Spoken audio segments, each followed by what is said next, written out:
Bonjour les élèves, aujourd'hui on va apprendre comment trouver une moyenne à l'aide du programme de Microsoft Excel. Alors ici nous avons notre travail, nous avons nos données du côté gauche et dans le vert ici nous allons placer nos réponses.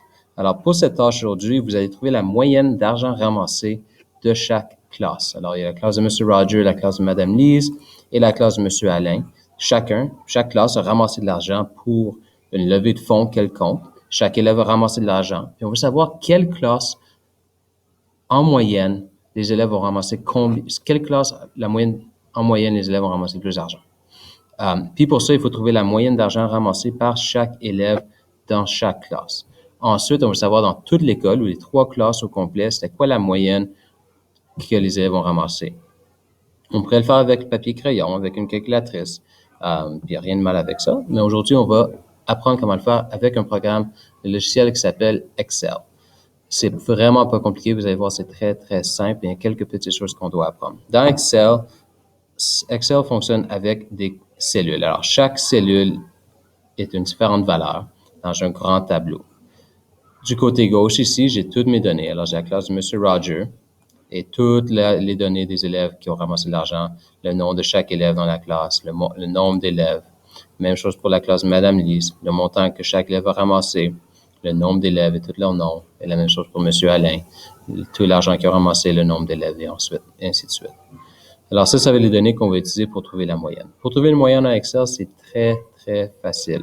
C'est comme d'habitude, on doit trouver la somme de nos données, trouver le nombre de données. Dans ce cas-ci, c'est le nombre d'élèves. Ensuite, on va diviser la somme par le nombre d'élèves qui va nous donner notre moyenne. On pourrait additionner chacun, écrire comme 32 plus 7 plus 38, mais il y a beaucoup de données ici à additionner. Puis Excel, il y a une fonction très facile qui va nous aider à tout additionner. Une fonction, c'est un mini-programme dans Excel qui nous laisse à faire des choses pas mal spéciales. Par exemple, pour commencer une fonction, on doit écrire le numéro égal. Et ça veut dire que cette cellule-ci, la classe de M. Roger, la somme d'argent, cette cellule va être égale à quelque chose. Alors, je veux que ça soit égal à quoi? La somme. Alors, j'écris somme. Et ça, c'est des mots très spécifiques. On ne peut pas juste écrire n'importe quel mot. Ça doit être somme, suivi d'une parenthèse.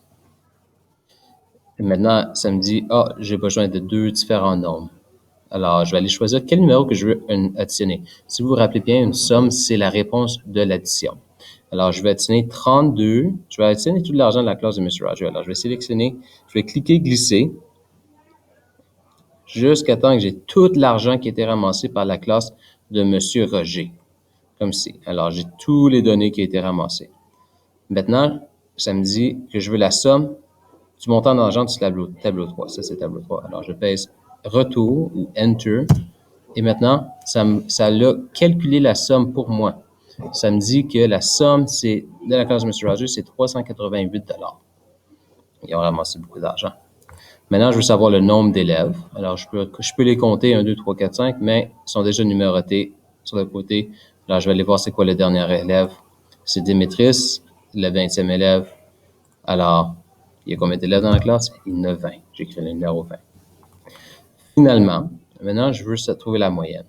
Alors, je dois prendre 388 divisé par 20, qui va me donner la moyenne d'argent ramassé par élève. Alors, pour faire ça, je fais faire mon calcul directement dans la cellule. Alors, je vais peser égal encore. Et cette fois-ci, je vais créer ma propre fonction. Je vais prendre le numéro 388 et je vais le diviser. La barre oblique, ça veut dire division, par 20. 388 ici, divisé par 20. Quand je pèse retour, ça fait le calcul dans ma cellule. Et maintenant, je sais que la moyenne d'argent ramassé par les élèves de M. Roger est 19 $. Alors, c'est tout simplement ça. Une fonction ici, la somme du tableau 3. Ensuite ici, le nombre d'élèves. Et ici, nous allons diviser la somme par 20 et ça va nous donner 19 $. C'est tout simplement ça, les amis. C'est pas plus compliqué. Faites ça pour Mme Lise et M. Alain et finalement pour les 3 classes et vous allez avoir trouvé tous les moyens. Félicitations. Laissez-moi savoir si vous avez des questions. Merci.